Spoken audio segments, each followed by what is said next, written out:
Tidak mudah bangun sebelum subuh, ya. Karena tidak mudah jika dipikirkan pakai akal.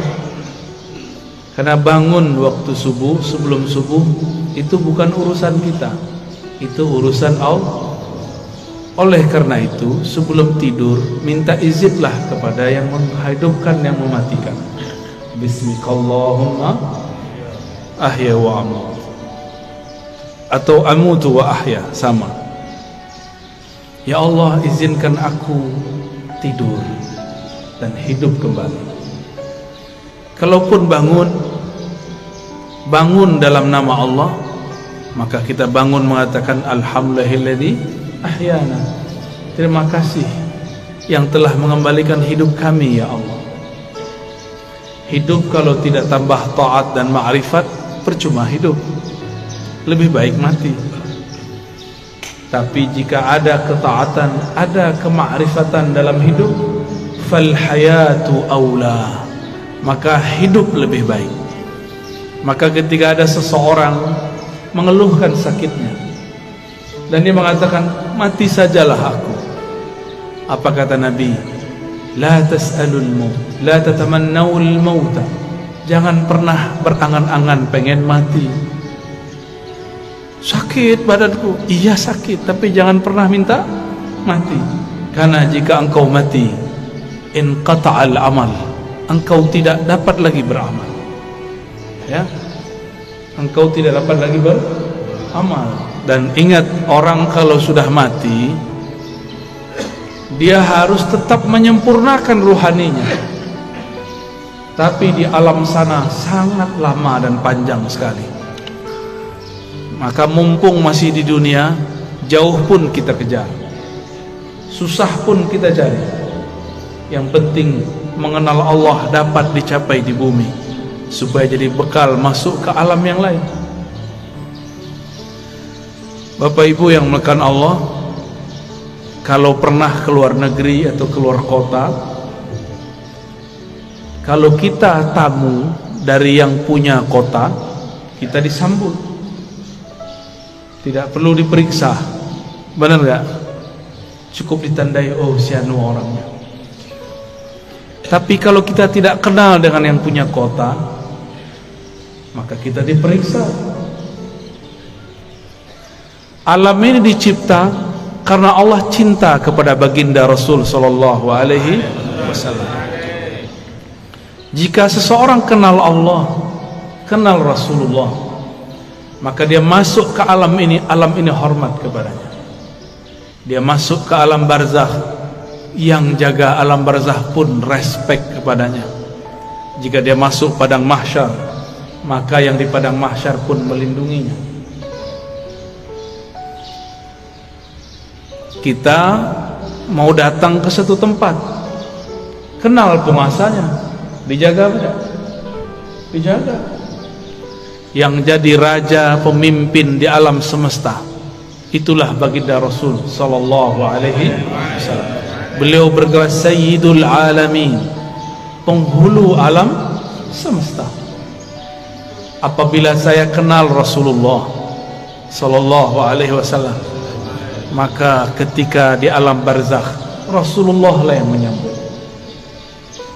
Tapi kalau kenalnya baru imam, lumayan, imam itu nanti yang akan sambut.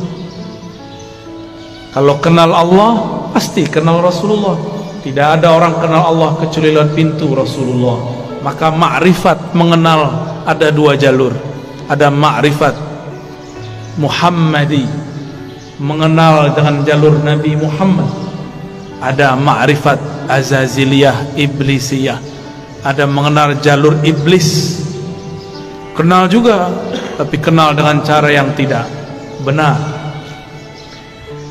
Allah subhanahu wa ta'ala mengatakan, Qul in kuntum tuhibbunallah fattabi'uni. Katakanlah, jika engkau betul cinta kepada Allah, maka ikutilah jalanku, ikutilah aku, ikuti Rasulullah sallallahu alaihi wasallam.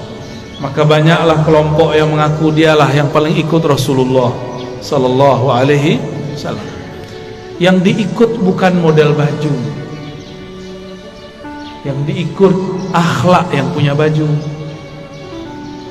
Kalau model baju berubah-ubah per zaman, ini bajunya kurang sunnah nih sebagiannya. Rasulullah itu suka pakai baju impor. Percaya tak? Baca Sahih Bukhari, Rasulullah selalu pakai baju dari luar negeri, dari Bahrain, beliau tinggal di Madinah, dari Persia, dari Romawi, dari Yaman, dari Mesir, dari Syam, selalu memakai pakaian dari luar. Ada yang beliau beli, ada yang dibelikan, tapi lebih banyak dibelikan orang, ya. Karena setiap kali ada orang datang, kasih beliau sallallahu alaihi wasallam hadiah. Bahkan dalam hadis yang sangat masyhur, ada seseorang memberi hadiah kepada Nabi sallallahu alaihi wasallam. Baru saja dipakai, tiba-tiba ada yang angkat tangan, "Wahai Rasulullah, demi Allah, berilah aku jubah yang engkau pakai." Hadis riwayat Imam Muslim. Rasulullah tolak. Rasulullah itu Abul Arwah, Abul Alamin, bapaknya alam semesta. Karena beliaulah alam ini Allah cipta. Maka jika ada anak-anaknya minta, tidak mungkin beliau tolak. Bukan saja manusia, semua yang di alam ini meminta, pasti beliau terima. Maka beliau mengatakan, baik, diamlah sebentar, biar aku pakai dulu, biar senang dulu yang memberi. Kira-kira begitu kalau dia maknai. Nabi mengatakan, diam sejenak, aku pakai dulu. Dipakai sebentar, berpindahlah keharuman beliau sebagian kepada jubah itu. Baru beliau memberikan kepada orang itu. Tapi setelah itu ribut, sahabat-sahabat marah kepada yang meminta. Tapi apa kata yang meminta? Tahukah kalian untuk apa aku meminta ini? Aku meminta jubah Rasulullah untuk menjadi kain kafanku jika aku masuk kubur. Jadi beliau ingin dapat bau Rasulullah sallallahu alaihi wasallam. Keharuman Nabi tercium sampai ke langit. Beliau baru lahir, disambut oleh semua malaikat. Beliau lagi main-main, diinteli, disorot oleh malaikat-malaikat. Mereka ingin pastikan, inikah orang yang harum itu? Begitulah kata Jabir ibn Samurah, Anas bin Malik, dan sahabat-sahabat yang lain. Tidaklah Nabi melewati satu tempat, melainkan tempat itu ada harum Rasulullah di sana. Ketika Nabi pergi, harumnya masih tersisa. Sallallahu alaihi wasallam. Itulah sebabnya Imamuna Imam Malik, guru dari imam kita Muhammad bin Idris Asy-Syafi'i, jika beliau masuk kota Madinah, beliau langsung melepaskan sendalnya dan berjalan di bawah, tidak menggunakan kendaraan apapun.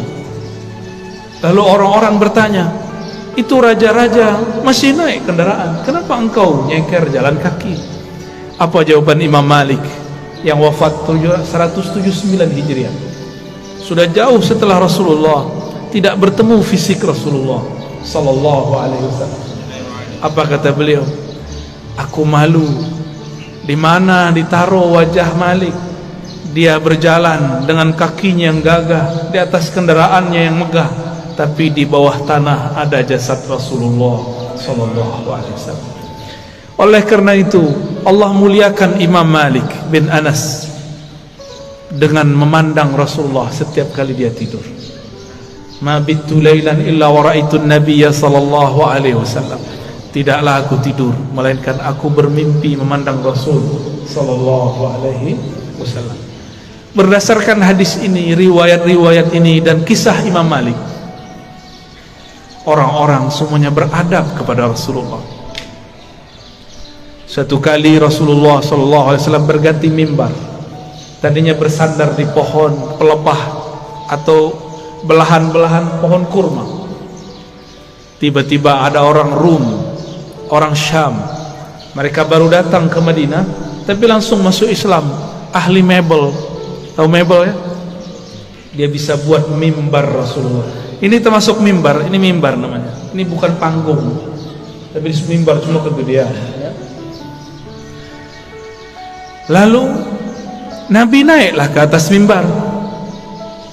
Ketika Nabi memulai mau mengajar di atas mimbar, tiba-tiba beliau dan para sahabat mendengarkan suara seperti orang merindu, seperti pengantar dari pembawa acara kita yang sangat merindukan Rasul sallallahu alaihi wasallam.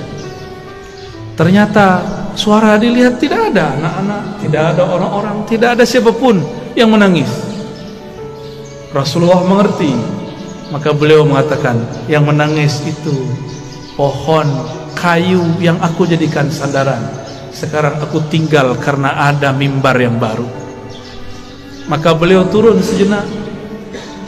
Itu tiang pohon dielus-elus, hanna hanina. Dia sedang merindu kepada Rasulullah, ditinggal oleh Rasulullah. Maka Nabi ajak dia ngobrol. Kamu pilih bersamaku atau masuk surga?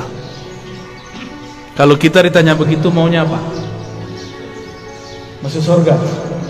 Samalah dengan kayu. Kata si kayu, masuk surga wahai Rasulullah. Ya, tinggian dikit daripada onta ya. Kalau onta datang kepada Rasulullah ngaku masalah perut, punggungnya sakit, ngadu kepada Rasul, mengadukan perasaan perut dan punggung yang berat.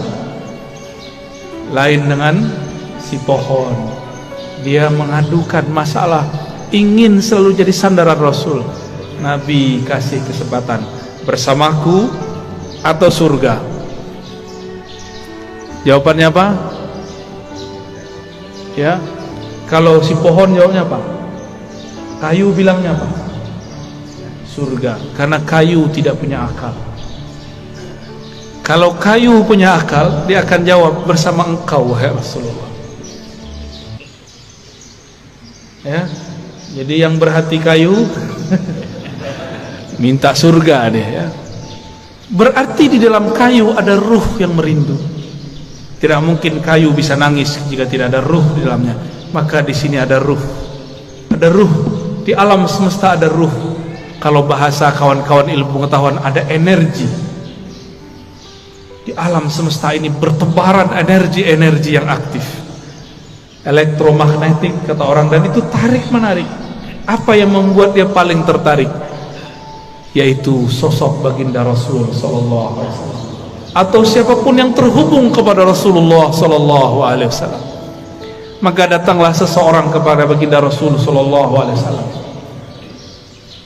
minta izin untuk cium tangan dan kakinya. Ada lagi orang datang karena tidak ada Rasulullah, Rasulullah sudah dikubur. Maka datanglah kepada khadam Rasulullah, pelayan Rasulullah, Sayyidina Anas. Orang ini mengatakan, ya Anas, manakah mata yang dulu mata itu memandang Rasulullah? Izinkan aku mengecup matamu. Ada lagi yang datang kepada Jabir, datang kepada sahabat-sahabat lain, mengatakan, manakah tangan yang dulu tangan engkau pernah bersentuhan dengan tangan Rasulullah sallallahu alaihi wasallam? Izinkan aku mengecupnya, memegangnya. Begitu dulu mereka merindukan Rasulullah sallallahu alaihi wasallam, yang tidak dapat memandangnya, memegangnya. Maka pandanglah siapa yang pernah memandangnya sallallahu alaihi wasallam. Tiadalah mukmin memandang Rasul sallallahu alaihi wasallam kecuali bertambah cintanya. Tiadalah kafir memandang Nabi kecuali bertambah kufurnya. Tiadalah munafik memandang Nabi sallallahu alaihi wasallam kecuali bertambah kemunafikannya. Maka memandang Nabi pun bukan tanda orang itu selamat. Dengan apa dia memandang?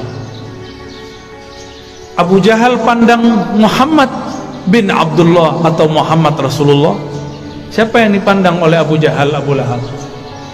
Muhammad bin Muhammad, anak saudaraku.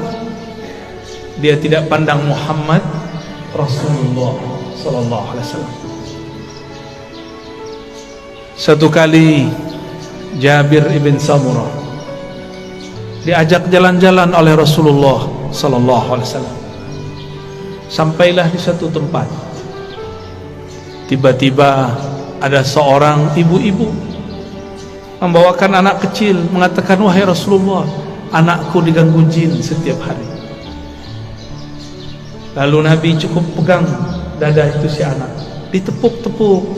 Wahai musuh Allah, keluarlah. Ya aduwallah ukhruj. Cuma begitu beliau meruqyah, keluar itu setan. Kalau kita sudah baca Al-Baqarah, udah khatam, enggak keluar-keluar jinnya. Ya, Wahid, belum baca ayat kursi.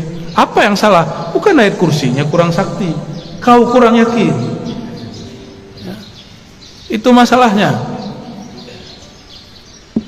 Rasulullah SAW sumber keyakinan, maka tidak perlu baca-baca. Beliaulah Al-Quran yang berjalan. Ketika Sayyidah Aisyah mengatakan akhlaknya Rasulullah adalah Quran, berarti Rasulullahnya apa? Jika akhlaknya Quran, sifatnya apa? Jika akhlaknya Quran, namanya apa? Jika akhlaknya Quran, zatnya apa? Yang punya akhlak itu dirinya siapa? Tentulah ia hakikat dari Al-Quran itu sendiri. Maka jika Rasulullah meruqyah orang cukup sentuh hilang. Kita sudah hembus 10 kali enggak hilang-hilang, karena merasa pintar, ya? Tidak melalui Rasulullah Sallallahu Alaihi Wasallam. Dulu ada makhluk paling hebat di langit dan kemudian menjadi penguasa surga. Dia bergelar Harisul Jannah atau Khazinul Jannah, pemegang kunci surga. Sayang tidak pernah solawat kepada Rasulullah SAW. Bagaimana dia mau solawat? Ternyata kadang-kadang orang itu diuji dengan orang yang paling dia benci.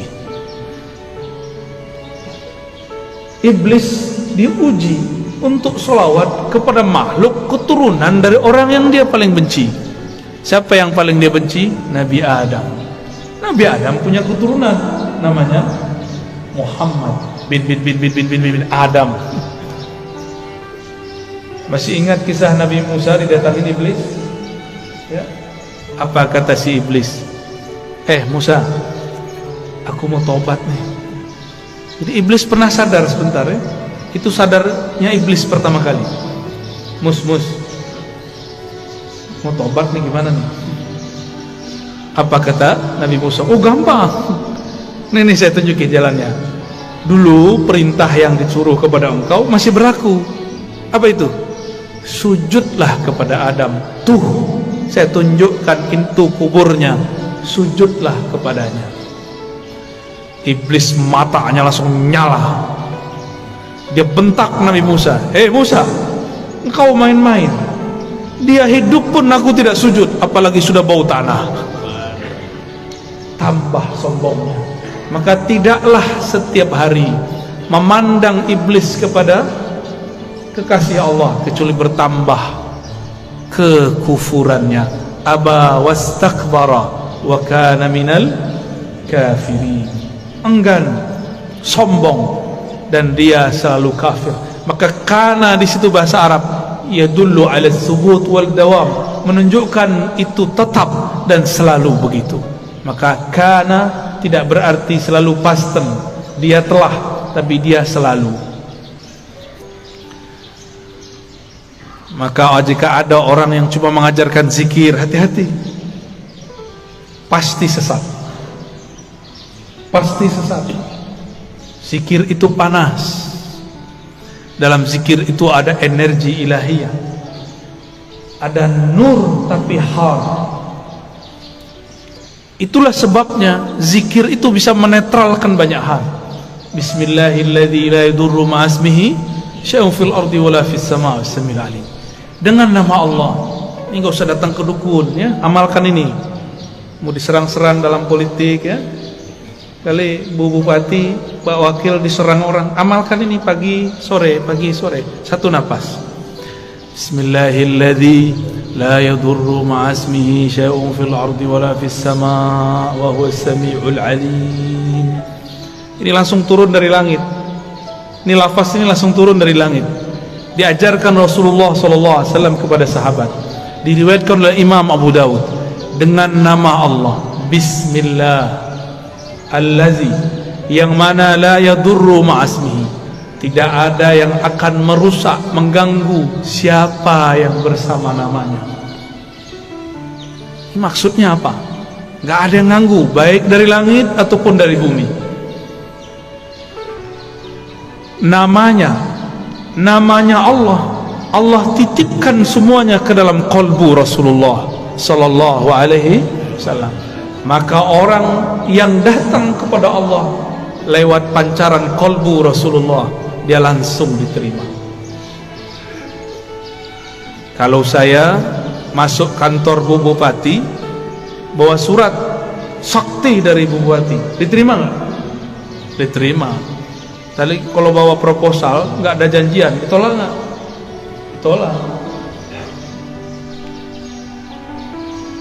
Biasanya kalau pegawai itu ada kartu ya, kartu pengenal diri, apa namanya? ID card. ID card. Itu kalau kita kemana-mana pakai ID card, tertulis di situ statusnya apa. Pasti tempat itu menghormati kita. Yang dipandang bukan kita, ID cardnya.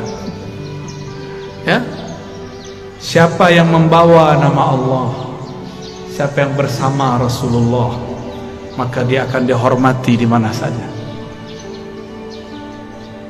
Imam Ahmad bin Hanbal dilecehkan oleh Al-Ghujur, ditelanjangi Pak. Itu Imam Ahmad bicara kepada sarungnya, wahai sarungku, tutuplah auratku, takutlah kepada Allah, engkau mempermalukan aku. Langsung naik itu, diturunin lagi oleh Al-Ghujur, enggak turun-turun. Al-Ghujurnya takut. Mulai Al-Ghujurnya takut Pak. Ayah Buya Hamka mau dirampok oleh penyamun dulu di tengah jalan. Dulu kan belum ada PJR ya, belum ada polisi ngawal kalau Ustadz jalan ya. Dulu ayah dari Buya Hamka namanya Syekh Abdul Karim Amrullah mau dirampok, mau dibunuh oleh penyamun. Terus beliau bilang, tunggu sebentar, saya baca surat Yasin dulu. Yasin itu nama siapa? Nama Rasulullah SAW. Terus ada teknik membacanya. Selesai baca Yasin, itu orang sudah sujud-sujud. Maafkan saya, lah, bingung beliau. Ternyata ini orang melihat sesuatu ketika Syekh Abdul Karim membaca surat Yasin. Bisa begitu Pak, tapi kalau Bapak yang baca nggak ada yang aneh. Baik. Rasulullah sallallahu alaihi wasallam dielu-elukan namanya baik di langit ataupun di bumi. Coba lihat, Sayyidina Jibril bolak-balik naik langit, tapi setiap kali sampai di langit pertama selalu ditanya, "Man anta?" Ente siapa? Itu Jibril. Jibril langsung bilang, saya orang yang bawa risalah Nabi Muhammad. Dibuka langsung, sebut nama Nabi, buka langsung. Jadi pembuka pintu langit nama Nabi Muhammad sallallahu alaihi wasallam. Maka orang-orang yang hidupnya bermasalah, cobalah mulailah selawat pagi 100, sore 100, malam 100. Di senggang, lagi di motor, lagi di mobil, selawat 100 kali.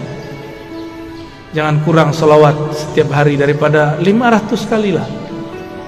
Sembari bekerja, sembari bergerak. Apa susahnya? Kenapa bersosial media tidak susah, tapi bersosial media dengan Rasulullah susah? Kenapa kita mau jemput rezeki? Pada rezeki itu ada berkah Nabi sallallahu alaihi wasallam. Rezeki terbesar umat adalah lahirnya Rasulullah sallallahu alaihi wasallam. Suatu kali Uwais Al-Qarni hendak pergi haji. Tiba-tiba ibunya mengatakan, "Wahai Uwais, jika engkau pergi, dengan siapa ibumu?" Kata Uwais, "Baiklah ibunda, tapi tunggu sebentar, aku berikan semua perbekalanku kepada temanku yang sedang merindukan Rasulullah, tapi dia tidak punya bekal, orang tuanya sudah tidak ada." Dihantarkanlah kepada orang itu. Entah dapat apa rasanya, Orang-orang berangkat, dia tidak bisa berangkat. Teman-temannya Uwais dan teman-temannya semua berangkat, orang ini nggak berangkat.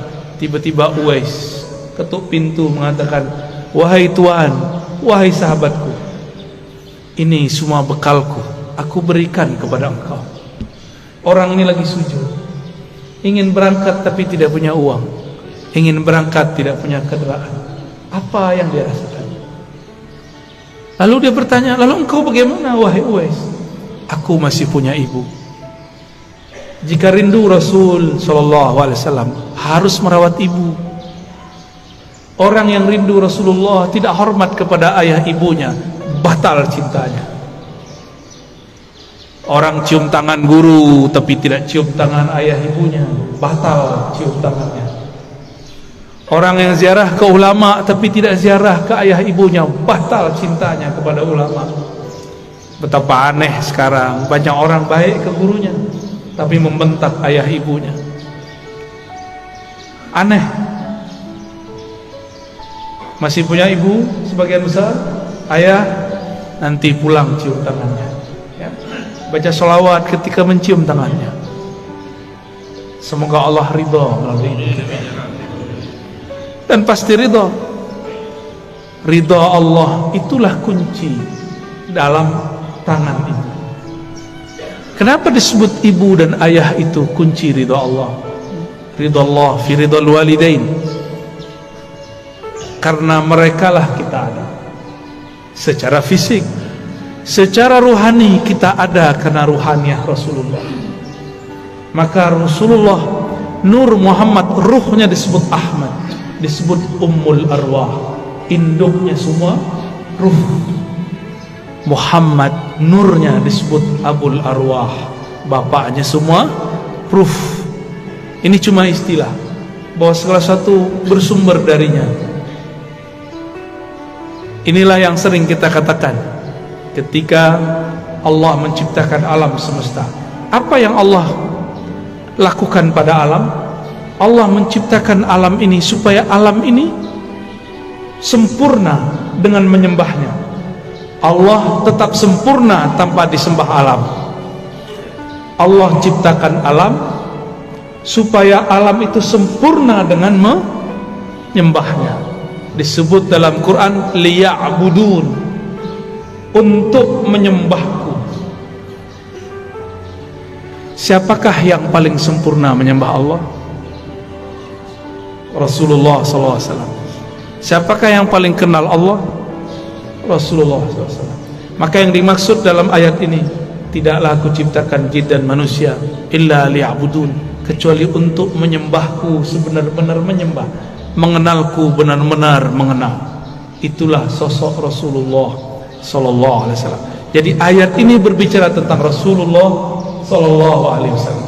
Jadi jika ada orang mengatakan tidak usah buat maulid, tidak usah buat zikir-zikir, gak usah buat zikir jamaah, gak usah buat manaqib, tugas kita ibadah, ya itu ibadah. Dan ibadah yang paling tinggi adalah as-salawat ala nabi sallallahu alaihi wasallam. Ini saya ulang-ulang ya, supaya masuk ke alam sadar kita dan alam bawah sadar kita. Allah sholat nggak? Allah sholat nggak? Allah tadi sholat subuh nggak? Nggak. Saya ulang yang kenceng dong. Allah sholat nggak? Allah haji nggak? Allah puasa nggak? Allah sedekah nggak? Tapi Allah bersalat. Innallaha malaikatahu yusholluna 'alan nabi. Jadi sebelum ada salatnya kita, Allah sudah salawat kepada Nabi. Sebelum ada zikir, baca Quran, ngaji kita, belum ada thariqat kita, belum ada mazhab kita, belum ada manhaj kita, belum ada, Allah sudah bersalawat. Maka ciri-ciri musuh Allah, dia benci orang salawat. Meskipun sorbannya 7 kali lilit, meskipun jenggotnya sepanjang tali apa? Tali rapia. Bapak kayaknya kesal banget orang itu ya. Korban sepertinya ini ya. Nggak ngaruh ya. Tidak ngaruh, tidak berpengaruh. Bapak Ibu yang melakukan Allah, karena salawat itu adalah fiilnya Allah. Salawat itu apa? Apa arti fiil? Kerjanya Allah. Dengan salawat itulah Allah menciptakan Allah. Salawat itu artinya cinta dan kasih sayang. Maka kalau kita salawat, Allahumma salli ala Sayyidina Muhammad, apa artinya? Ya Allah, sampaikan cinta, salam, kasih sayang kepada baginda Nabi Muhammad. Jadi salawat itu jangan pakai terjemahan biasa. Ya Allah beri salawat ke Nabi Muhammad. Itu bukan memaknai, itu namanya translate, menterjemah. Bersalawatlah dengan rasa. Bersalawat dengan rasa. Kita mengatakan, Ya Allah, baligh salami wa salati ala Sayyidina Rasulullah. Sampaikan salamku, rinduku, cintaku kepada Rasulullah sallallahu alaihi wasallam. Kalau sudah cinta, apapun yang disuruh, yang dimintanya, mau nggak? Dulu kita belum kenal orang, ngasih 500 aja susah. Sekarang sudah jadi pasangan, mau dia minta 5M, kalau ada kita kasih, kalau nggak ada salawat. Jamaah subuh yang diberkahi Allah, bahkan subuh ini ada karena salawat kepada Rasulullah sallallahu alaihi wasallam. Was-subhi idza tanaffas. Begitu ayatnya. Demi waktu subuh yang berhembus, yang bernafas. Jika Allah tidak bernafas dengan salawatnya, maka bunyi nafasnya Allah salawat kepada Rasulullah sallallahu alaihi wasallam. Maka niatkan hidup ini untuk bersalawat kepada Rasulullah. Inilah yang disebut takhallaqu bi akhlaqillah. Tirulah fiil-fiilnya Allah. Tirulah akhlaknya Allah. Allah itu mencipta alam dengan salawatnya karena cinta kepada Rasulnya. Maka beramallah karena cinta, bukan lagi buat maulid, buat manakib karena ada hajat. Pak Kiai, Pak Ustadz, doakan saya bisa beli apa? Beli rumah. Pak Kiai, doakan saya beli mobil. Pak Kiai, samalah kau dengan onta itu ya. Onta datang ke Nabi, ya Rasulullah, perutku lapar, tugasku banyak, tuanku nggak tahu diri. Onta datang nangis, yang dikadukannya bukan ya Allah Rasulullah izinkan aku bersamamu, nggak ada dia ngomong begitu. Onta, paham onta? Si kayu ngomong, aku ingin di surga aja. Tapi beda dengan Abu Bakar, beda dengan Umar, beda dengan Utsman, beda dengan Ali. Mereka ingin jadi pintu-pintunya Rasul. Maka ujung dari pintunya Rasulullah, pintu terdekat Sayyidina Ali. Apa kata beliau? Aku kota ilmu, Ali lah pintunya. Maka tiada satu mazhab, satu manhaj, satu aliran, satu pemikiran yang sahih kecuali sanadnya bersambung kepada Sayyidina Ali. Tapi syaitan tidak tinggal diam. Dia buatlah, dia campur adukkanlah cinta kepada Ali dengan benci kepada sahabat. Namanya kelompok Rafidah, kelompok yang membenci sahabat Rasul sallallahu alaihi wasallam. Ya, kita cinta Sayyidina Ali, cinta juga sahabat Rasul. Ini perbedaan kita dengan Syiah Rafidah. Mari berguru kepada orang bersanad, nanti bersambung kepada Sayyidina Ali. Lebih kurang itu pengantar rindu yang dapat saya sampaikan.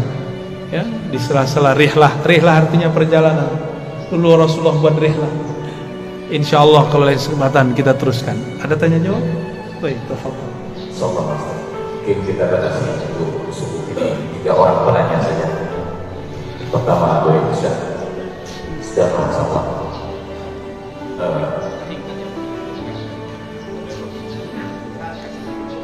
Yang ibu satu.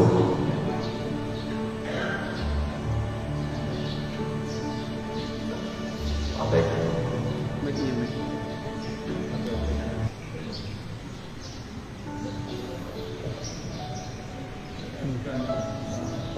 Pertanyaannya singkat ya Pak. Langsung kepada pertanyaannya.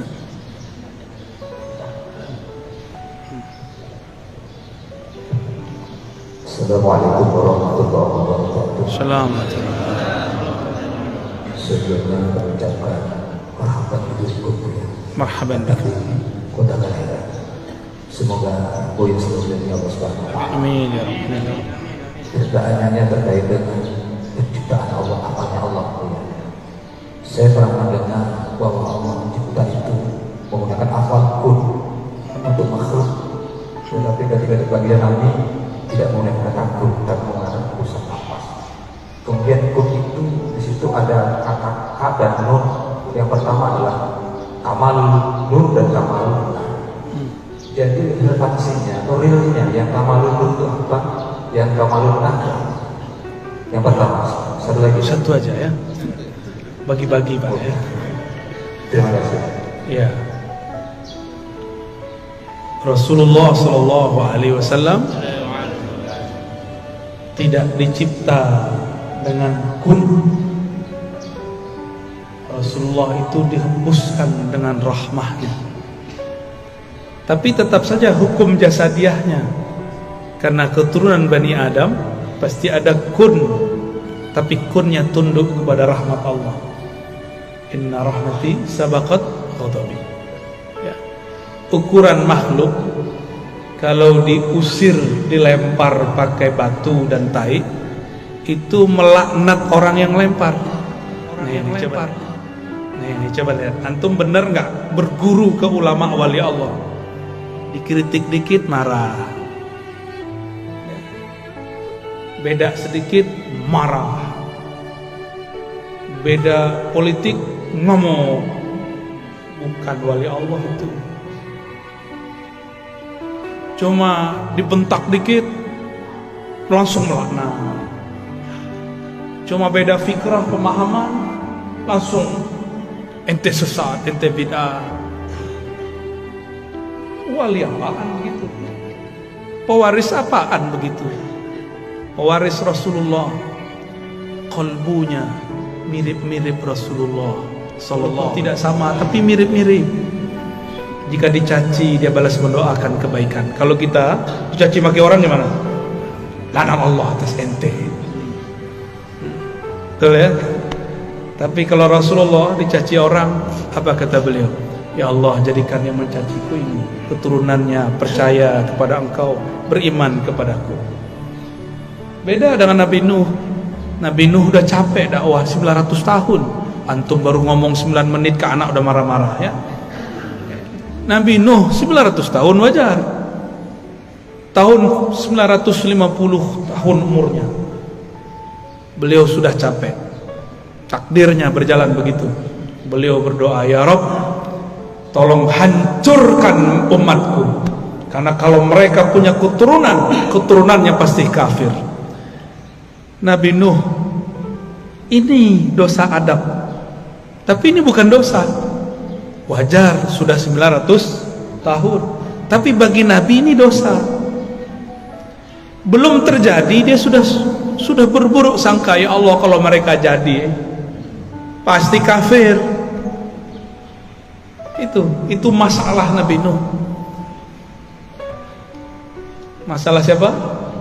Nabi Nuh. Jangan ulangi kesalahan itu. Baca surat Nuh ya. Di surat Hud lain lagi ya Pak Hud ya. Surat Nuh baca cuma dua halaman, gak sampai. Pelajaran besar. Karena nabi-nabi pun tidak sesempurna Nabi Muhammad sallallahu alaihi wasallam. Yang sempurna rahmatnya bulat turun itu ke Nabi Muhammad sallallahu alaihi wasallam. Maka siapa yang jadi pewaris Nabi Muhammad pasti kalbunya dipenuhi rahmah. Gak ada benci. Ya, ini orasi dikit benci. Gak ada kebencian. Tegas boleh. Ya, saya kalau tegas-tegasan mungkin bapak kabur juga kali ya. Kebakar semua paling.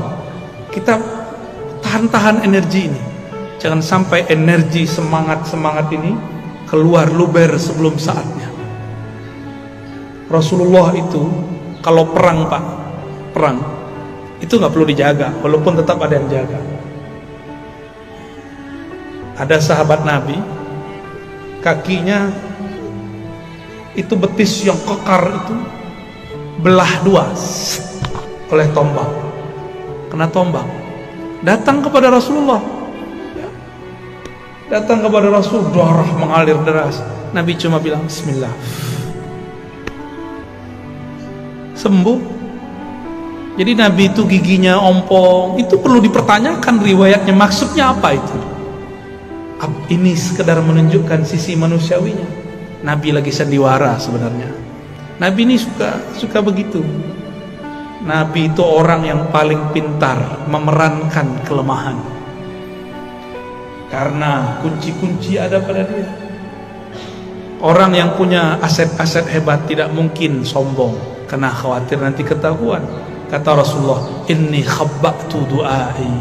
Setiap nabi punya doa mustajab, tapi aku inni khabba'tu du'ai, da'wati, aku simpen doaku itu.